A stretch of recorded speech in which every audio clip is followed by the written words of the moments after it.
Welcome into Hail to the podcast here on Maize and Blue Review. I'm Brandon Justice, one half of your show today. Joined by me, as always, is Josh Henschke. And everyone knows what's at stake on Saturday and what's at stake during the show as well. And that is breaking down Michigan and Michigan State. Battle for Paul Bunyan will take place once again on Saturday under the lights at Michigan Stadium in Ann Arbor with a 7:30 p.m. kickoff. Both teams experiencing opposite trajectories, as we know. Michigan undefeated 7-0, firmly in the playoff conversation. Their pathway to a playoff is pretty simple: win and you're in. Whereas Michigan State struggling quite a bit, 1-3 in the conference, 3-4 overall. They are fighting for bowl eligibility. They lose this game, they're a loss away. The Wisconsin game was seismic for them and their chances to get to a bowl game. Beating Michigan would more or less secure it, which I know the stakes don't sound high there, but a win over Michigan and then positioning yourself for bowl eligibility would be about all Michigan State can root for at this point as far as season success goes, given the record they currently have. But with nothing to lose for Michigan State and with everything to lose for Michigan, the question then presents itself like we hear every year: is this game one to worry about if you're Michigan? Because of the rivalry, because of the intangibles, because of the annual mischief of reality that always occurs on the field when these two teams face off. Nothing really matters. Jake Butt, former Michigan tight end, talked about it earlier this week on a podcast. He said that hand, foot, and mouth made its way around campus the week of Michigan State in 2016, and a bunch of these starters on the team were affected by it and were sick throughout the week. And he said that they had to quarantine the week of that Michigan State game in 2016. And that was this game a bit similar to 2019, but 2016 was similar to this season and that 2019 season because Michigan was coming off of a loss to Michigan State like it is this year, but it is far more superior on paper and so far through the season, as that was the 3-9 Michigan State team in 2016. And this could end up being another edition of that. So with all of that in mind, we will break this game down, talk a bit about it and what we expect to see on Saturday. But before we do that, make sure you follow us on Twitter at Michigan Rivals, on Instagram, Maize Blue Review, TikTok, Maize Blue Review, and be sure to subscribe to the YouTube if you're on it right now, or if you're watching on Facebook, make sure you like us and subscribe to our feed. And if you're on Twitter, please follow the show at Michigan Rivals. And if you're brave enough to follow me on Twitter, my @ is right there, and the same goes for Mr. Henschke.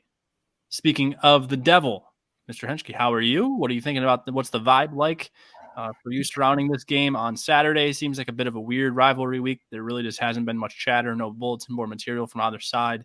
Seems like a bit of a slow burn and a slow early wake to what could be a chaotic night in Ann Arbor on Saturday. Yeah, and I think the bye week didn't help too. I mean, we're talking about, hate weeks here, multiple. So, I mean, unfortunately, both teams are coming off the bye too. So it's not like one team is fresher than the other. But yeah, I mean, it's been, from everyone that I've been speaking to all week, I mean, it's been a very business-like approach this week. And it has all season. I mean, it's not like this is a one-off approach where they're, going all in, but, they're taking this game extremely seriously, as they should. But, they do treat every game the same in terms of preparation. Like, this is a business-like approach. This is another opponent, a nameless, faceless opponent that they have to get through in order to get to where their goals are. However, this game does mean a little bit more. I mean, it doesn't take me to tell you that for everyone to understand that, this game is, means a little bit more than the rest. And they know that, and they understand that. And, these guys want to win badly. I mean, after last year, coughing up a lead late, a second half lead, in a game that they should have won, that stung, and that continued on with them, the entire year. So this is one that they've had circled for a long time, and in a game that they're taking, extremely seriously. It's, as I said, it's still a business-like approach. The approach necessarily hasn't changed. It's just, it has a little bit of, extra moving parts to it with the rivalry and what's at stake. So, yeah, I mean, there's no doubt this team's going to come in ready. They're going to come in prepared, and they're going to come in pissed off too, which is, maybe a little bit of a difference from last couple of years, but I don't think the pissed off attitude is the ultimate game changer when all is said and done. But it certainly doesn't hurt by any means. So, yeah, this team, they like what they're doing in terms of their game plan. They feel good about it. But when do they don't feel good about it? But still, this week is they feel good. The approach is there, and yeah, there's no doubt in my mind that they're going to come in, more than ready and amped up for this, what should be a really good atmosphere too. A little bit of a preview and a look at what both teams are bringing to the table on Saturday. We know the records are opposite, and thus the metrics are a bit as well. Michigan is unequivocally being evaluated and projected as anywhere from a 19 to I've seen as high as 25.5 point point better team. Now that sounds like the spread, but this is something that gets misconstrued by people and I think people kind of have a misconception about how it works. And if you see lines in Vegas and you're wondering where these lines come from, they start with people who are projecting the scores, and then they're using models to combine together a bunch of different metrics, scoring, finishing drives, et cetera, a bunch of analytics that come together and come out to project a power ranking, right? So it's similar to like S&P Plus, if you're familiar with that. Well, there's a dozen of those out there. And by a dozen, I mean there's like a million. And there's a couple that are more reputable than others. Obviously, ESPN has its FPI, which has its flaws, and all of these have their flaws, just the same that the human polls has its flaws too. But all the same, Vegas really, if you look at projections, Vegas pretty much launches its lines based off of a bit of a mean of what those projections are saying. And now they'll lean on certain models more than others, of course. But that's where Vegas gets their lines from. Tyler Shoemaker, who is an odds maker I follow, and he's a Buckeye guy, but has a very reliable model out there that projects these numbers week by week. So last week he was projecting Liberty, who was a 10-point underdog, according to Vegas. He was projecting Liberty to lose by, I think, 2 or 3, and they ended up winning outright by like 30. So a nice model that is reputable, that has some credibility, and it has Michigan as a 25.5 point favorite. That's not the line Vegas is using, but all the same, there are projections out there that are going as far as to say that. Now, with that in mind, S&P Plus only makes Michigan out to be, I think, right around 20. Even on a home field, I think it's like 20. And right now, the line's at 23, and you're getting closer to that key number. And this isn't the betting show, so we won't do a whole lot of betting talk, but just to understand how the public, not just the public, but how sharp bettors and bettors in general are seeing this game going. There's key numbers, right? Anything in between those two key numbers is just floating. So we're not going to dive into the nitty gritty of that. Just understand that Michigan is anticipated to win by anywhere in between 21 and 24 points. That's the most basic way to put it. I could get into the nitty gritty, but we won't do that. Just understand that Michigan is expected to win by that many on Saturday, which when you hear the information you're about to hear, it kind of makes sense. Michigan is like unequivocally better than Michigan State in just about every facet. Sitting here looking at the grades by PFF, and there's certain things PFF does well and certain things they don't. But one thing they do well is how they grade out the defenses and the offenses. And for Michigan, I mean, offensively, their overall ranking has been above 85 twice, and that was only against Hawaii and Connecticut. The rest of the season, they've been under 75, besides against Indiana, where they were at 78. Against Penn State, they were 74.3. That's the best 74.3 offensive performance I've ever seen. Yeah, right. But all the same, Michigan State, on the other hand, offensively, they've been bad. 4 straight games where they've been under 70, but 3 of those games are under 65. They were 69.1 against Washington, which was the better of the group.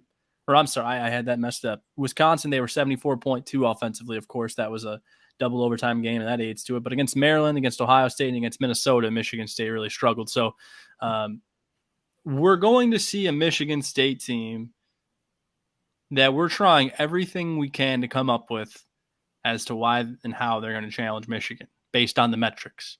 But what we're going to do for the purpose of this show is follow along with what the coaches have been telling us all week, and that's that none of this stuff really matters in this game. So we could sit here and tell you how Michigan's 100 spots better in so many different metrics, which they are. I mean, Michigan, the only candle Michigan State can kind of hold to Michigan at this point is tackling. They're not bad. Michigan State's not the worst tackling team, right? Penn State was like below 100th, right? But Michigan State, not as much. Aside from that, Michigan's better than Michigan State in every facet by a wide margin for the most part. But we'll throw that out the window, and we'll focus more on what we know and what we've seen from Michigan State, the weapons they have and how they might attack it. And we're going to kick metrics aside for a bit. Now, understand, if we're talking metrics, there's a stark difference here.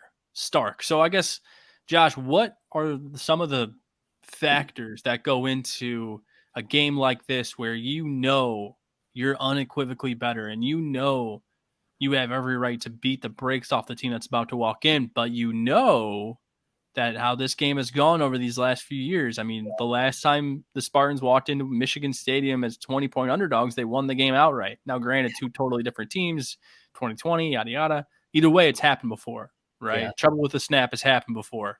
Last year happened. There's so many different things that have, and Jake Butt mentioned something that nearly hurt them in 2016, right? So what are some of the factors from your perspective where Michigan can help itself in this game by not doing it, whatever it may be, maybe being over emotional, maybe not being emotional enough. Yeah. I know there's obvious ones like penalties, but just some of the things that stick out to you about a game like this that can be X factors between the two. Yeah, I think a lot of it has to do with emotional and the mental aspect of it too. I think it sits with you. Like the Ohio State hump sat with those guys. I mean, it's something that gets discussed every year. Hey, when are you guys going to beat Ohio State? When are you guys going to compete, nationally? So it's the same thing kind of with the Michigan State hump. It's a mental thing. You got to get over that mental hump, and you can't be too emotional in these games. I mean, yeah, you can be emotional leading up to it, but when it comes to these games, you got to control your emotions, because each side is going to try and jab you and twist the knife a little bit to get you to react. And we all know the reactionary the reactions are what is going to get flagged. And so you got to control your emotions in that regard. It's also a mental thing where you have to find the killer instinct. You when you get up to these big leads, you can't coast. You can't cruise. You can't let teams, especially a team like Michigan State, you can't give them belief that they're going to come back. Because that's where they do their best work is when they're doubted, when they're when they're counted out and all that stuff. The whole disrespect, chip on the shoulder thing that Michigan State used to do so well under D'Antonio. There's just you got to find the killer instinct. And I don't think they've found that killer instinct yet during Harbaugh's tenure. You can talk about that. What was it, 2019 year when they won by like 20 plus. I mean, that was probably just that was a beatdown. Right. On a bad Michigan State team, and that was probably the one time where they're that they've actually put the foot down and not let up. Something it's performances like that is where when you get up big, you can't cruise. You gotta keep going. And, I think that's the big thing, is that you gotta shut the door on Michigan State early. You can't let them linger. You can't let them, carry a sense of, hey, we're in this. Let's do this, because we've seen so many times weird things happen in this rivalry, and we don't need to rehash, old wounds and things like that. But we've seen it before. There's tangible evidence of, you give them an opening and they're going to burst right in and take it from you. So I think the big thing is that Michigan's got to find, and again, this all draws back to a mental aspect. You got to find that killer instinct. When you have the jump on them, you got to stay jumped on them. You got to be on top of them, and you can't let them loose. You got to shut the door on them. And I think Michigan is equipped to do so this year. Out of any other year that Harbaugh's here, I think they're actually equipped to really open up a can this year. And the question is, can they do it? I think, there's going to be opportunities. And, I'm going to post a comment here on the site or on the page here. It says, you can't throw a 5-yard pass if a 40-yarder is open from username blank name. Yeah, you gotta take advantage of what you have. I mean, if they give you an opportunity to throw a deep 40 yards, you got to take advantage of it. You got to do it. You got to complete it. You can't leave the door open for Michigan State to get back in this. I mean, they have, their passing offense is probably the best that Michigan has seen so far. With Jaden Reed and Keon Coleman. So that'll be a good test for guys like Green and DJ Turner. But again, if you shut down Michigan State's major forms of moving the ball, you're going to have a great chance. And it all comes back to the mentality. You got to shut them down. You got to take advantage of the opportunities that you're given. You can't afford to drop picks. You can't afford to, you got to jump on fumbles when they're there. It's just one of those mental blocks that Michigan hasn't been able to break through the last couple of years. And when they'll have, I fully believe they'll have an opportunity. There'll be a point where, okay, if you do this, then their will is going to be broken. And they can do it early. That's the thing too. It's like, we talk about this whole thing with Michigan State, like they're better than Penn State, but they're not. And so this is a team that's arguably worse than Penn State. And look what Michigan did when they finally decided to, they wanted to take control of this game. The opportunities are going to be there. You just have to take advantage of it and put them away early. That's it. Just put them away early, and you can, enjoy the rest of your second half, celebrating a win if Michigan gets up to an early lead and maintains it. So I know we said we're going to throw numbers out the door, but just to give people an idea of what's going on both sides. So not to prove any points here, but just a brief overview of basically what each team is doing coming into this game from an offensive and defensive perspective. Michigan State's offense is scoring 20 points a game to Michigan's defense, which is allowing only 12 points per game, one of the better marks in the country. I'll get the exact number on that briefly here in a moment. But yardage-wise, 349 a game for the Spartans, 250 being allowed by Michigan's defense, 242 passing yards for the Spartans. Michigan's defense only giving up 164 passing yards a game. And this might be the most telling of all of them, is that Michigan State's rushing offense is only averaging 106 a game. Would love to look at, and I'm sure I will look at, what that compares to from last season. So Eyes on the Enemy, of course, is our complete opponent preview. That'll be out tomorrow, so be sure to look for that. And I think that'll be a telling part. Michigan's rush defense only giving up 85 yards a game. MSU only mustering 106 as it is. We know Penn State only had 20 last week or 2 weeks ago. So when teams can't run on, when you can't establish the run and all you can do is pass, that's very problematic against any team, but against Michigan, that's extremely problematic. On the flip side, Michigan State's, let's see here. There it is. Sorry. Michigan State's defense is allowing 27 points a game. Michigan State's offense, 42 points a game. Michigan State 422 yards. Michigan's defense is, or Michigan's offense is putting up 473. So we won't go into any more. I mean, that pretty much says enough, right? Like they're giving up 422 a game. Michigan's getting 473. They're giving up 153 on the ground and 269 through the air. Michigan's at 231 and 241. And here's another one for you. 43% of third downs against Michigan State's defense are being converted. Michigan converts 49.4 of them, nearly 50%, which is a pretty absurd clip. So that is an idea of how like separated these two teams are, in reality. Now, what happens on Saturday? Again, like previewing this game is a bit of a headache. Like I say that without trying to discredit anything, I guess, regarding like I love my job. I'm not trying to say it's a bad thing, but it's a bit of a headache because like we can sit here and it's like breaking down Michigan versus Indiana. Like it's very similar. Michigan State ranks pretty low in everything. They have 3 wins. Their 3 wins aren't great. The Wisconsin win, of course, is good. Well, Indiana had Illinois, so it's just one of those things where these two teams, although maybe Michigan State's more talented than Indiana, sure, I'll agree with you there, but like how they compare to Michigan, extremely similar. So that is where we're at going into this game. Again, just we're making similar points, more broken record-ish in that Michigan is unequivocally better than the Spartans. Yep. But there's still plenty of things to talk about. So let's talk about how Michigan State might attack Michigan, and this is kind of how I see it going.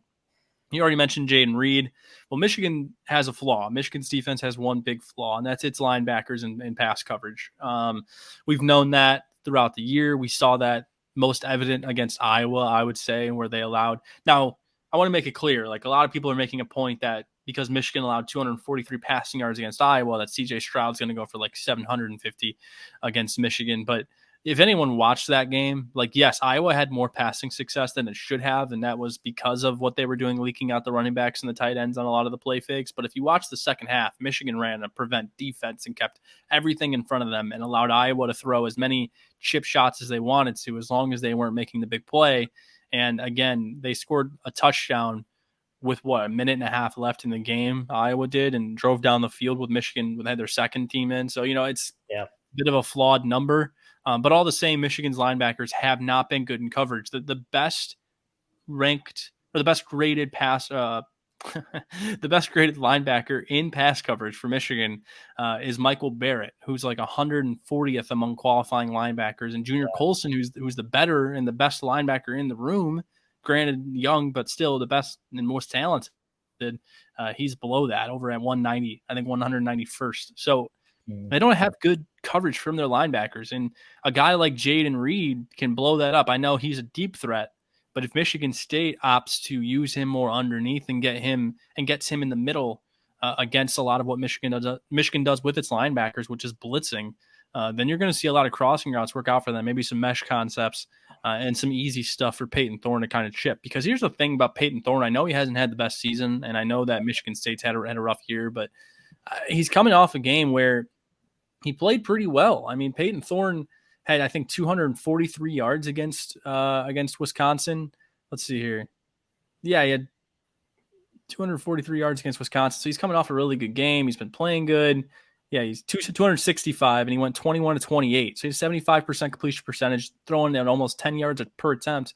And he had 2 touchdowns and no picks against a Wisconsin team that's lauded for its defense. So there's some things to account for in this Michigan State offense. So I guess my question to you, Josh, and we haven't really talked about the defense much, that their strength is more so their interior, and Michigan counters that well with their O-line. But yeah, I guess between Michigan State's defense and Michigan State's offense, which unit do you think is the one that can make the difference in this game and could keep Michigan State in this game? Do you think it's an even balance of both, or do you think one has an obvious, more advantageous shot at giving Michigan a counter that would work?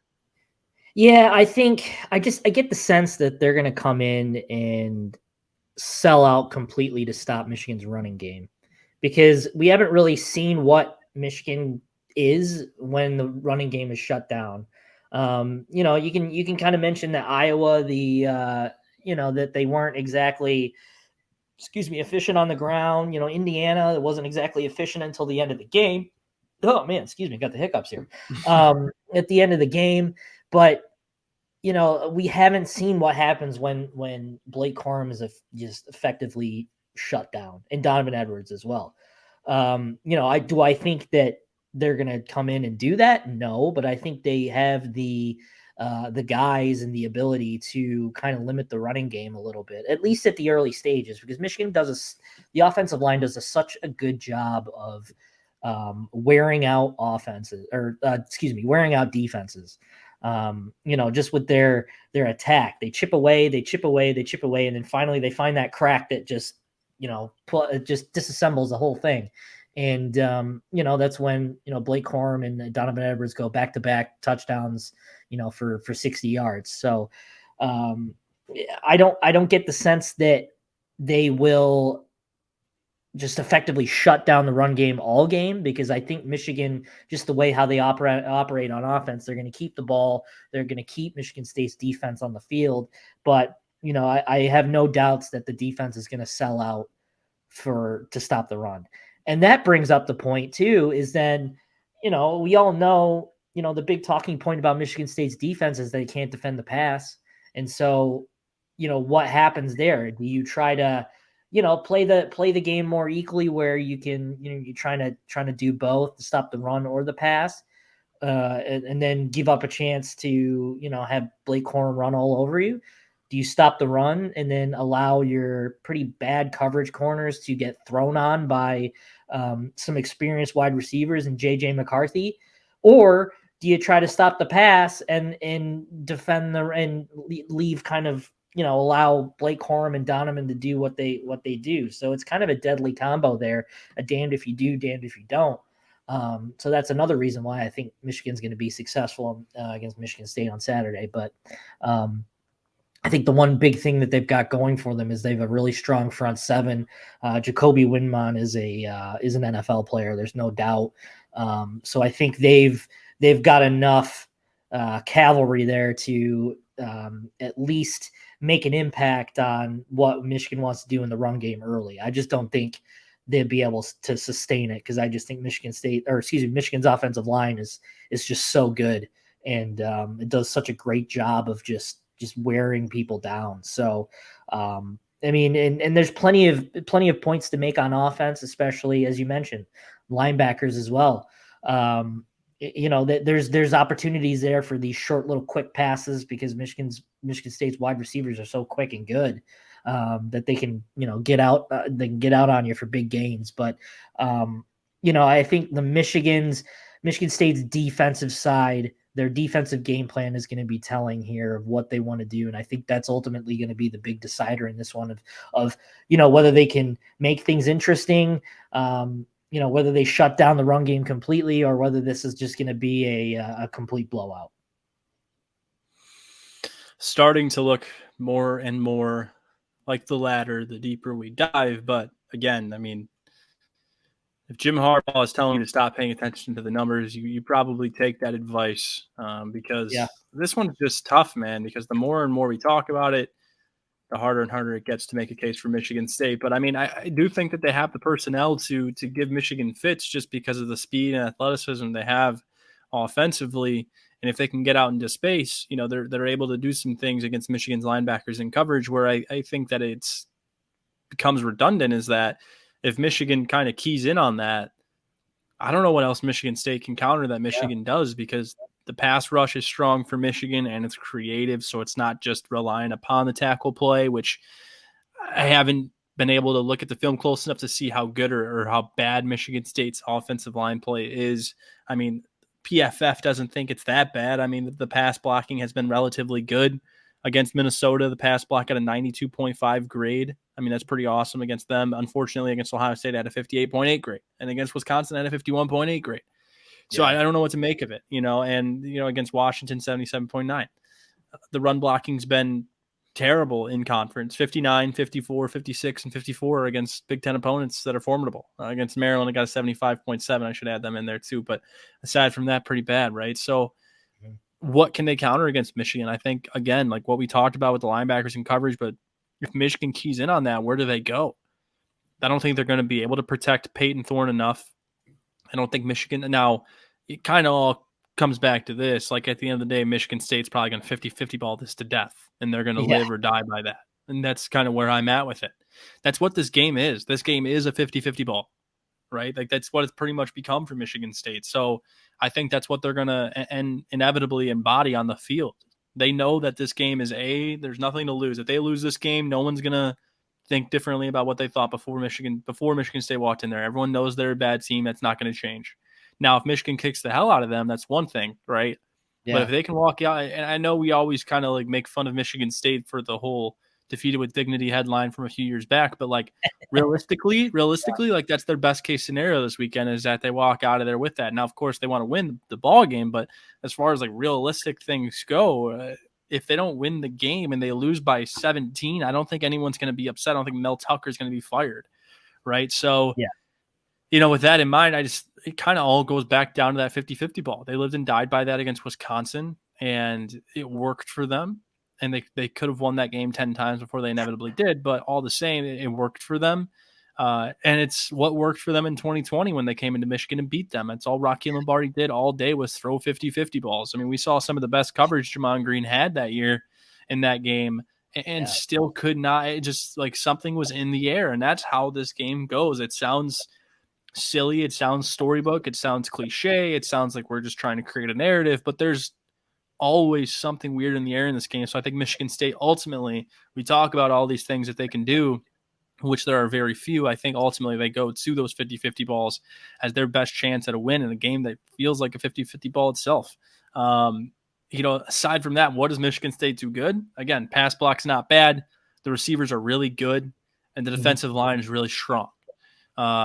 But despite the defensive line being really strong, the rush defense isn't great. And I don't know if they're just not getting help from their edges, if they're not getting help from the corners. Again, haven't been able to dive into the film enough to like gather those things quite yet definitively and make statements that are going to hurt me in the long run.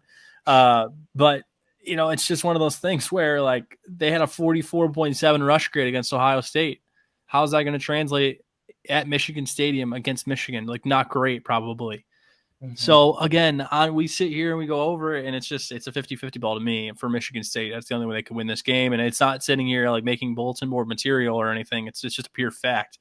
These two teams are on different trajectories entirely. So let's talk about impact players and X factors and who ultimately is going to make a difference in this game on both sides of the ball. Let's go with two per side, one per side of the ball per team. And I'll start with Michigan on offense. And I think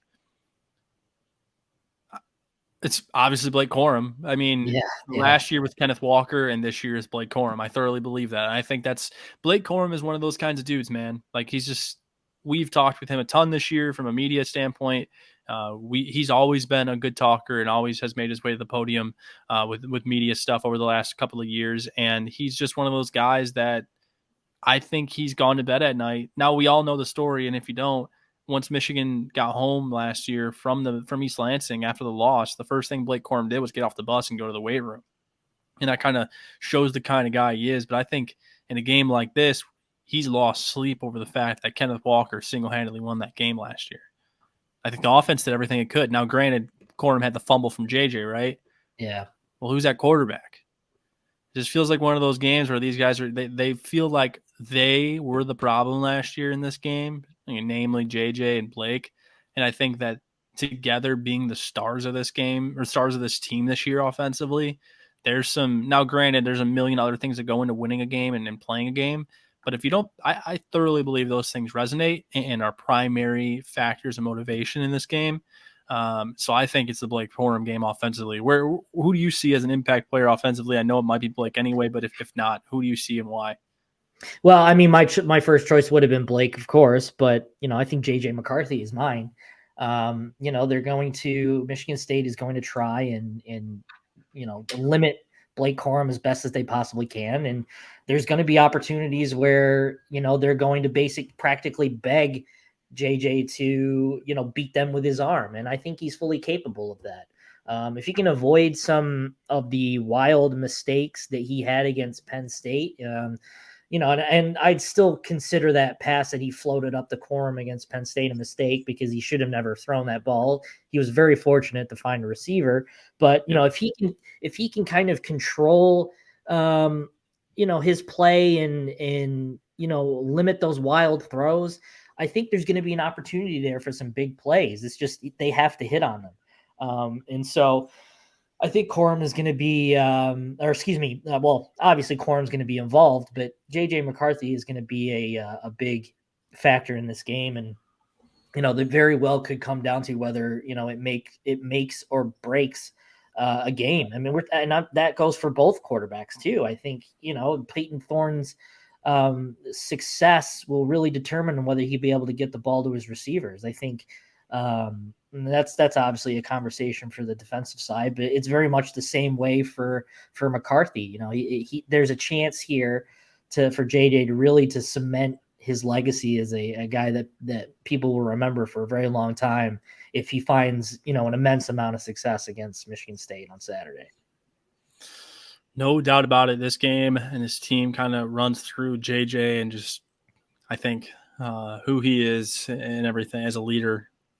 Similar to K last year, where he wasn't a captain, but has kind of pseudo become one. Granted, such is life as a Power 5 quarterback, right? It's kind of what you're expected to do in that position, no matter the level. So before we go on to defensive impact players, make sure you guys go ahead and subscribe to the YouTube if you're watching it right now. Do us a favor, go hit the plus sign and get that number bumping. Go to our socials at Michigan Rivals on Twitter, Maize Blue Review on Instagram and TikTok.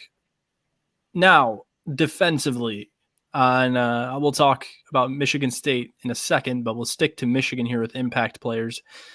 Defensively, I think that I'm going to go with more than one, or I would like to go with more than one, but in spirit of all the conversation I brought up earlier and have kind of throughout the week regarding linebackers and coverage, I'll talk about Junior Colson. I think he's as talented as any linebacker in the conference, right? Like intangibly, like he brings everything to the table from a physical perspective. And he's really become a leader of the team. We've seen that since last year. So I think all of those things are there for him. I just think instinctively he has to get like worlds better in the past game. And, he's shown the ability to do it. It's not like Junior Colson isn't good. He's very good. He's very talented. He's just got to kind of iron some things out here. And this is a perfect get right game for him. And I think he had one against Penn State. They played well against Penn State, but let's not lie to each other. Penn State's game plan sucked. Like they did not attack Michigan's linebackers at all. Like I would have loved to have been in that room as a guy who's never called a game before in his life, nor have I played football since the young ripe age of 14. But all the same, I think I could have went in there and dialed up something prettier than what James Franklin did 2 weeks ago in the Big House. And so with that in mind, I think we need to see some more Junior Colson, because what game does Michigan need a guy like Colson most? That's Ohio State, right? And that's the must win game, blah, blah, blah. So I think this is the get right game for Junior Colson to prove to himself and the staff that he belongs in the field, because we saw them pull him often against Indiana. I mean, he was almost not in ever on passing downs against Indiana. A team that passes as much as IU, Michigan showed it did not trust Junior Colson to be out there and obvious passing downs, going with Jimmy Rolder and Kalel Mullings and just trying to find someone who can stick for them at linebacker in coverage. And that just did not happen. But against Penn State, he played far more, dominated the snaps. I think Rolder only had 2, maybe 3 snaps in that game, and he was pushing 20 in the game before. So we'll see what happens on Saturday. But Colson is a guy that is going to determine a lot of things in that game, because he will be relied upon against the run and the pass equally more than any other player, in my opinion. And I think that's ultimately not the difference in the game, but I think that certain, like if his play is not good, the Michigan State is going to have more success than we're anticipating offensively. And if he plays well, then I think they're going to have even less success, which we don't expect them to have a ton of as it is. But if Junior Colson's able to play good, I think Michigan ultimately shuts them down. So who do you see defensively for Michigan standing out in this game? Man, there's so many options. Junior Colson is a really good one. Yeah,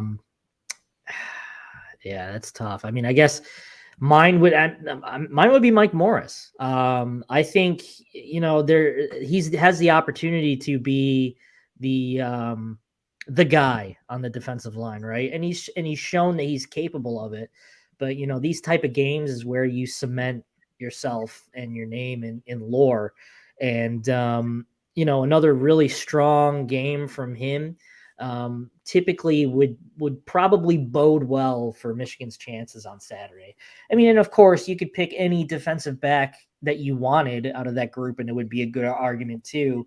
But I think, if the defensive line can create pressure, and if you watched the Michigan State versus Washington game, you saw what would happen if you get a guy in Peyton Thorne's face, or you try to make him do snap decisions. 9 times out of 10, he's going to throw a pretty bad ball and make some mistakes. So if Michigan doesn't give him time to throw in the pocket, again, I think it bodes well for Michigan's chances. The less time for plays to develop, the better it's going to be for the Michigan defense. And and I really think Mike Morris is key to that. And Mozzie Smith as well. He's going to get a ton of attention, and I'm sure there's going to be double team opportunities for Morris as well. But Michigan's got to get a consistent pass rush in this game. And if they don't, and that doesn't mean that they're going to lose, but that just means the back half of that defense is going to have to work harder. And I think, we've seen plenty of games where the defensive line was so dominant that the linebacker, it takes less stress off everyone. It takes less stress off the linebackers. It takes less stress off the corners, the safeties. So I think, a dominant, it doesn't even have to be dominant. A very good pass rush that's effective, I think will be key for the Michigan defense. And if it ends up turning to dominance, then we're talking about a big time win for Michigan here. But I think it really starts with the defensive line and works its way out from there.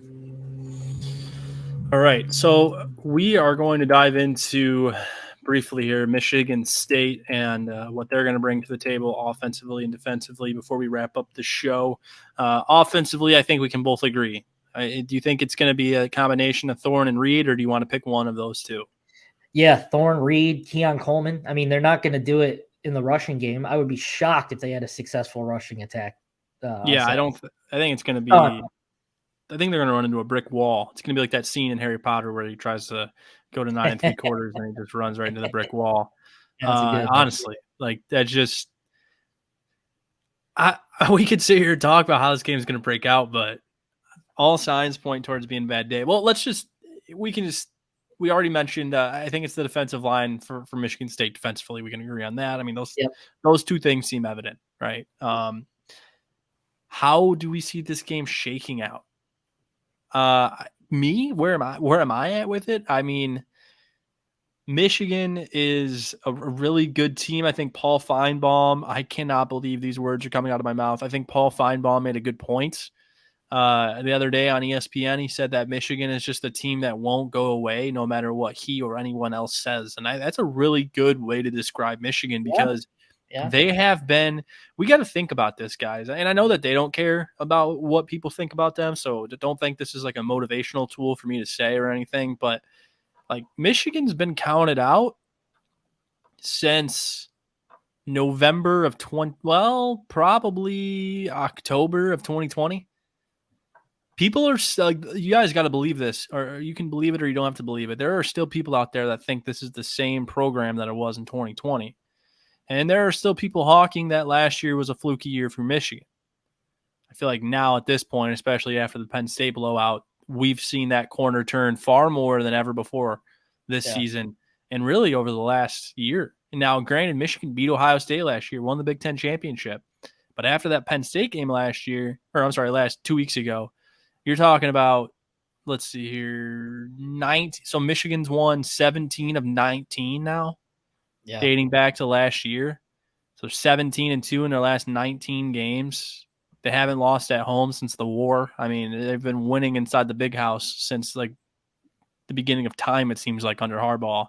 They don't often lose there. Outside of 2020, I'd love to get the home record compiled.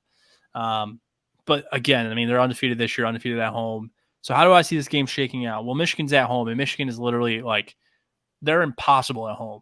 No, if you can go beat Michigan at home with this team, and I'm talking post 2020, guys, like I'm talking This program in 2021 and 2022 is night and day to what it was before. That is a credit to the new coaching staff. That's a credit for Harbaugh doing some of his own self-exploration and you know, this, that, and the JJ McCarthy, this, that, and the other thing, right?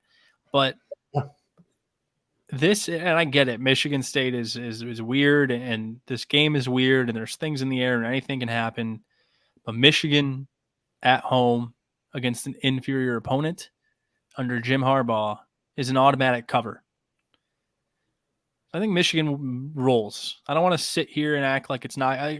The popular thing is going to be, well, I think it's going to be a close game. Well, I think Michigan State's going to play them tough because they do every year. Mel Tucker is 2-0 and this, that, and the other thing. And while all of those things are true, Michigan is like just so much better than them this year. Like it is just, it is. I don't think it's been like this yet. I understand Michigan was way better than Mark D'Antonio's 3-9 team in 2016. And you can make the argument that this team is more talented than that team. And in 2019, Michigan was a lot better than Michigan State too. But I think this is your biggest difference. I think this is your biggest contrast yet between the two teams under Harbaugh. Michigan is playing man ball. They're playing disciplined. They're out scheming the crap out of teams every week like they have since last year. And they're just better. When they're playing teams that they're better than, they're running through them. It might take some time, right? Like it did against Indiana, like it did against Iowa, or like against Iowa, it might start hot and then kind of settle in, right?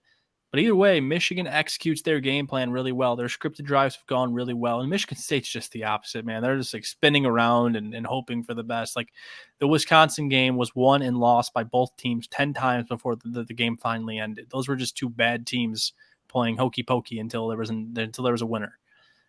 So I think Michigan rolls personally, and I think they score a lot of points. I think they're pissed off. I think it's revenge. I think it's all the edges in the world. It just feels like one of those things where it's like the jack in the box is slowly turning, and poof, I don't know who's going to come out. JJ, Blake, defense, whatever it might be. But Michigan is a jack in the box ready to scare the shit out of Michigan State on Saturday, in my opinion, and win by like 30. Yeah, I mean, I don't disagree. I just don't see it this year. I mean, Michigan is, like you said, Michigan is so much better than Michigan State from up and down. I mean, you can make an argument that Michigan State has a better punter, and I probably agree with you. No offense to Brad Robbins, he's fantastic, but Michigan State's punter is probably better. But that's it. Like maybe we rely too much on paper and not enough on just, the magic juju that Michigan State seems to bring every year to this Michigan game. But, the facts are this: Michigan is the better team. And if they end up losing this game on Saturday, it's an abject failure. And, that falls directly on Jim Harbaugh.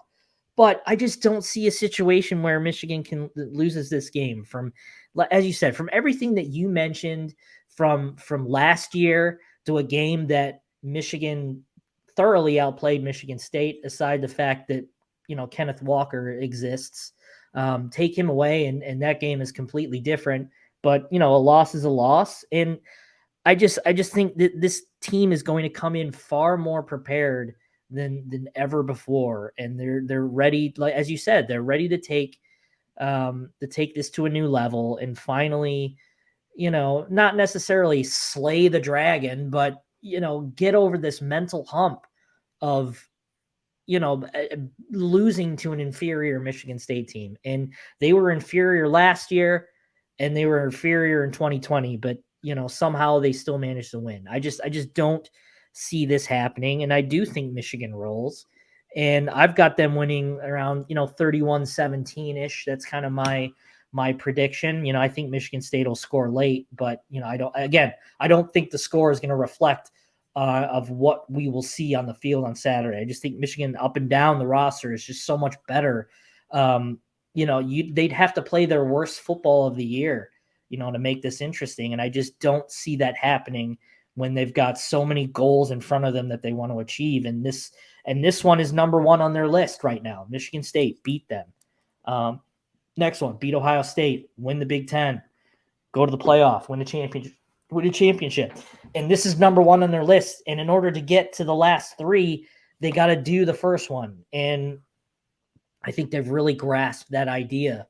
And I just think, I just don't see a situation where Michigan loses on Saturday. And maybe this will come back to bite me in the end, but it'll be an abject failure if Michigan doesn't walk away with a win on Saturday. I mean, that's not a hot take, and that's not, that's me pointing out the obvious. I think Michigan is better equipped. I said that last game against Penn State. I think Michigan is better equipped, and their weapons are far better. And Michigan is just going to have to play the complete opposite of what it's done all year in order to lose this game. I mean, that's it. That's it. That is the synopsis of the game. That is everything you need to know about Michigan and Michigan State before Saturday. We will talk to you again tomorrow. Dennis Fithian's Afternoon Live. Good afternoon, Michigan football. What are we calling it? Yep. Good afternoon, Michigan football. Right. All right. That'll be tomorrow at 1 p.m. Make sure you stay locked into the YouTube, Facebook, and Twitter. And then we'll also have Sharpening the Edge tomorrow. If you guys like sports betting and you're interested in what to bet on over the weekend, we talk about the NFL and college football at large. We predict Michigan. We usually do Michigan and Michigan State separately. Obviously, they're playing together this week, so we'll do that game. We'll talk about the Lions game, and then we'll break down 3 of our picks from NFL, NCAA, and a bunch of other stuff. It's an awesome show. Make sure you check it out. That is tomorrow at 2:45 p.m. But as far as Hail to the Podcast goes, that is it for us today. Appreciate you guys tuning in and joining us. It has been tremendous previewing one of the greatest rivalries in college football, Michigan and Michigan State, year in and year out, despite the records. So hopefully it's another classic. Hopefully it's not a blowout. Hopefully we get some good football. But it's sure looking like one more than the other. For Josh Henschke, I'm Brandon Justice. Thanks for listening. Make sure you guys follow us on Twitter at Michigan Rivals. All other social media, Maize Blue Review. Come join us, michigan.rivals.com. Sign up today. The promo, Josh, go ahead. Yeah, you can get 50% off your first year. We'll be 1 year old November 1st. So to celebrate, we're going to be offering 50% off your first year. If you use the promo code M&BR1, the letter 1 year. And yeah, you'll get 50% off a 1 year. So you can hang out with us on the message boards, talk some football and upcoming basketball season. It's getting here quick. It's that time of the year. So yeah, we'd love to have you. Yeah, we cover all angles at M&BR. Everything is covered. Football, basketball, recruiting on both sides, hockey, baseball, women's basketball, all women's sports in general. We do a lot of the Olympic sports too. We really cover it all. And the message board is awesome if you're interested in joining in with some Discord with other Michigan fans and joining our community. So we've got it all. Community, intel, feature stories, YouTube, as you can see, the video content, the podcast content. It only gets better when you come and join us at michigan.rivals.com. Find out the inside info on your Wolverines and everything else involving the Wolverines athletics covered at large over at M&BR. So come join us today. We'll talk to you next week for HTTP, but make sure you tune in tomorrow and our post-game show on Saturday. And then, of course, we will have Rise to the Victors on Monday, dissecting what goes on in Michigan State on Saturday. So see you guys at kickoff. Enjoy your weekend and take it easy.